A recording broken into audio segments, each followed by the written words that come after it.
Labą dieną, gerbiami kolegos. Šiandien pakalbėsim tokią neįprastą temą. Čia galbūt tokia siauri, nes kalbėsime apie turistus, tai tolimų reisų vairuotojus. Ne dėl darbo sąlygų, ne dėl atlyginimo, tiesiog dėl toks dalykas, kaip dabar prie naujos bylos prisijungsiu jau greitai. Darbuotojas pats padavė, bet ieškojo pagalbos ir nagrinėsiu jo bylą. Įvyko toks dalykas, kad darbuotojas važiuodamas iš Ispanijos į Prancūziją ir kažkur tai ten sustabdė policija ir tikrino krovinį. Ir krovinį aptiko narkotinės medžiagos ir darbuotojas buvo Prancūzijoje pasodintas į kalėjimą. Ten, aš nežinau, jisai kaip jau po teismo kalėjimas, kada kažkaip tai, bet iki ten tų kaip įtariamasis, tai 1,5 metų laiko prasidėjo, dabar žmogų atleido, čia balandžio pradžioje, 9 dieną, jeigu neklystu. Jisai buvo inspekcijų, jam patarė paduoti, ten, aišku, padėjo turbūt surašyti, aš jau kitą savaitę gausiu iš darbo inspekcijos medžiagą. Posėdis po 2 savaičių, tai reikės ruoštis, tai gal daugiau detalių žinosiu, bet esmė kokia yra šita specialybė, daleiskim, kokios rizikos, kad įstatymas taip numato, kad visgi jeigu krovinį yra narkotinė medžiaga ar ten kontrabanda, atsako vairuotojas. Tai reikėtų visada įvertinti tą dalyką, jeigu ten, pavyzdžiui, darbuotojas jaunas dar žmogus, jauna ten šeima, vaikai, tai tiesiog turi visi įvertinti, kad toks darbas, kada, tikrai bet kur gali sustabdyti arba iškraunant, ten kažkaip tai policija dalyvaus ir ras neteisėtų visokių dalykų, tai galima sakyti, kad sodins į kalėjimą, taip gaunasi. Nors įstatymas šitoje vietoje aš nežinau, dabar aš dar praktiką žiūrėsiu, ieškosiu, tiesiog jau spėjau pasidomėti pas profsąjungos pirmininką Baltijos, profesinės sąjungos pirmininką Gintarą Čiužą.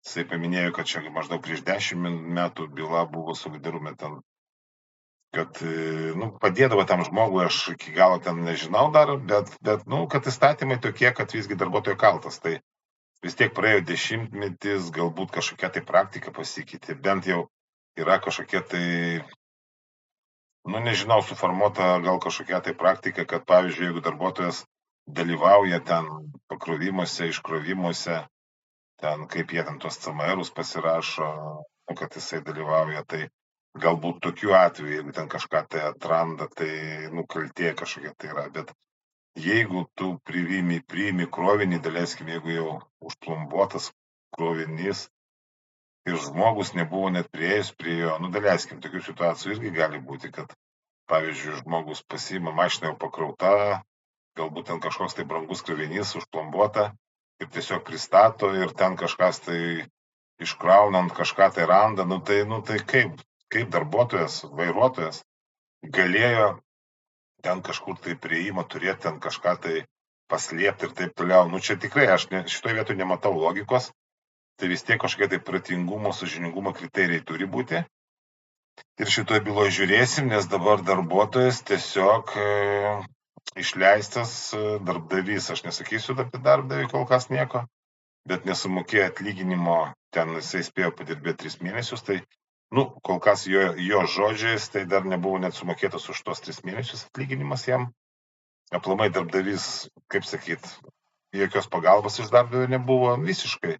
Žmogus atsidėjo, dabar moralinė žala didžiulė darbuotojų padaryta, man dar net spėjo pasakyti, kad mes su juo susitikom, trumpam jisai pasirašė įstojimo anketos, pas mane, mes dar nusifotografavom, galbūt Solidarume gal mes dar straipsnį apie šitą bylą parašysim, bet čia galbūt vėliau, kada jau bus žinomos detalės, galbūt jau ir kaip ginčių komisija pasisakys šio klausimu, žiūrėsim, ten aišku, bus ir teismų, visko, man atrodo. Tai šitoje vietoje tikrai žinosime daugiau, bet čia bus jau, kaip sakyti, ne dabar. Dabar apie tos visos rizikos pakalbėti. Tai man tas žmogus paminėjo, kad jo tėvas mirė prieš naujus metus Ir, tiesiog, galbūt ir net nežinojo, kad jisai mirė, kada išėjo, turbūt jau susiskambino ten su giminėm, tai buvo tokia žinia pranešta. Dabar tiesiog, ką dar galiu pasakyti šitoje byloje, tai ką žinau, kad jisai jau buvo atleistas lapkričio mėnesį, jisai dar sėdėjo, jisai išleistas balandžio pradžioje, tai jau, galima sakyti, prieš pusmetį. Ir jisai buvo atleistas lapkričio mėnesį. Atleido darbdavys pagal darbo kodekso 60 straipsnį, pirmos dalies 7 punktą. Kad nėra, ten taip traktuoja tas punktas, kad darbuotojų nėra kur perkelti į kitą darbo vietą. Aš taip ir nesupratau dėl ko, nes jeigu jau jisai būtų išėjęs iš ten, paleistas iš kalėjimo, tai tada jau darbdavys, daleiskim, turi skirti darbą, neturi, tai jisai pagal šitą straipsnį atleidžia. Bet dabar darbuotojas sėdėjo kalėjime ir atleidžia, kada jisai sėdi kalėjimo metu pagal tokį straipsnį, tai aš nežinau, ar čia bus teisėtas tas atleidimas, tai kol kas anksti kalbėti, bet aš apie eigą vis tiek kokią nors dar atskirą laidą padarysiu, nes vis tiek kažkoks tai sprendimas bus ar į gerąją pusę, ar, kaip sakyti, ar darbuotojų nenaudai. Tai tiesiog vis tiek apie šitą, informuosiu, kokie galbūt jau iš naujesnios praktikos, ar jinai suveiks per šitą bylą, tai nežinau dar. Dabar, ką aš čia dar galėčiau pasakyti, kad darbuotojai vis tiek save saugotų. Kaip dabar yra, daug bylų mačiau, kad darbuotojai, vienoje byloje aš sprendimą skaičiau, kad darbuotojas už visą laikotarpį, per 3 metus norėjo priteisti už tos pakrovimo darbus. Tai ten buvo apie 400 CMR pridėta į bylą.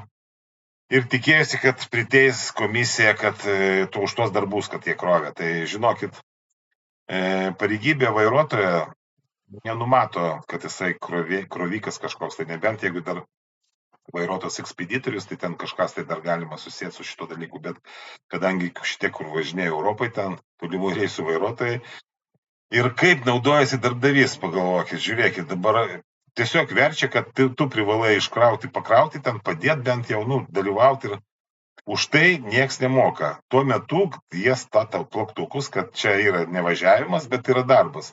Tai nurodymas iš tų vaidybininkų, kad ne, jūs turite išimti iš vis čipą, kad čia jūsų poilsio laikas, bet jūs turit krauti. Ir ten pakravimas, ir kad jie dirbtų. Tai šitoje vietoje aš net negaliu suprasti. Ir darbuotojai dirba, jie paklūsta ir dirba, bet jeigu atsitiks kažkoks, tai ir tokiu atveju yra, kad susižalojo tuo metu, tai darbuotojas lieka kaltas. Jam iškart sakoma, kad tu neprivalėjai to daryti. Aplamai, tu pats kaltas. Tu vairuotojas, tu turi sėdėti vairuoti. Jeigu tau vairavimo nėra, tu reiškia nevairuoji. Bet pašaliniais dalykais tu negali užsiminėti. Tai matot, kaip naudojasi darbdaviai. Lyg tai prašo, viskas tvarkoja, tu turi tą privalai daryti, bet kada gerai, kai nieko nėra. Tai tiesiog žmogus už dyką dirba ten tiek metų, už tai jisai vis tiek nemoka ir nepriteis už tai. Bet jeigu kažkas tai atsitinka, kad darbuotojas sužalotas, ar ten dar baisiau gali būti kažkokia trauma, tai viskas iškart darbuotojas lieka kaltas. Tai čia kaip šitoje per darbuotojų saugą sveikatą, jūs pasirašinėjot visus ten dokumentus, jūs vis tiek turit skaityti. Nes, ir pas jūsgi ir pareigybinė turi jums duoti, pavyzdžiui, jūs vairuotojas, pas jūs pareigybiniai turi būti parašyta, kad vairuoti transporto priemonę ten saugiai, ten ir kitus dalykus, ten, kad eismo saugumą užtikrinti, bet tengi ne vieno punkto nepamatysit, kad jūs privalot tos krovinius iškraut, pakraut. Ne vieno punkto nepamatysit. Tai kodėl jūs neskaitat, kodėl jūs darot darbą už dyką? Aš šitoje vietoje tikrai negaliu suprasti ir gal bus jūs kažkaip tai, ateis visiems darbuotojams protas, kad to daryti nereikia. Tai tada, kolegos, galbūt šiandien dėl šitos temos tiek. Aš ateity, kaip ir kalbėjau, kokia bus eiga tos bylos, tikrai informuosiu. Galbūt ir Solidarumas rašys savo puslapį apie šitą informaciją. Tai gal tiek. Laukit tada naujienų. Visiems gražios likusios dienos.